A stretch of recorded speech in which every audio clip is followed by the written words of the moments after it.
Question number 22। Question number 22 में आपके पास में डायरेक्ट रिलेशनशिप है, ये मैंने आपको क्लास में बहुत कराए हुए हैं। बताइए जरा, for a sample of perfect gas when pressure is change isothermally from P initial to P final. Isothermally है यानी कि डेल्टा टी आपके पास में 0 है। तो मैंने एंट्रोपी वाले कितने फॉर्मूले आपको करा रखे थे एंट्रोपी चेंज के, delta S is equal to CV L N T two over T one plus आपके पास में एन आर एल एन क्या था, बिल्कुल तभी तो ध्यान से करना है, ये वाली वैल्यू तो ध्यान करनी पड़ेगी। यस, लीटर एटमॉस्फेरिक वाली आप याद कर लो, 101 जूल के आसपास होते हैं। ठीक, अब बताओ ये जरा डेल्टा एस वाला relationship, delta S is equal to, मैंने पूरा डेरिवेशन किया था यहाँ पे, delta U T plus T delta S वाला आपके पास में आया था ये T delta V, P delta V upon T, फिर हमने इसको पूरा ड्राइव किया था तो हमारे पास में आया था सीवी, ये आपके पास में आया था CV L N T two over T one plus ये आपके पास में था N R L N V two over V one था।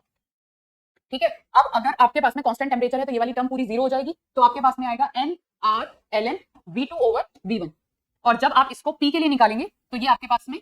We two over V one की जगह P one over P two आएगा, पी इनिशियल ओवर फाइनल। बताइए कौन सा आंसर आएगा, ऊपर पी इनिशियल क्योंकि V one over V two, 22 का डी आर टी,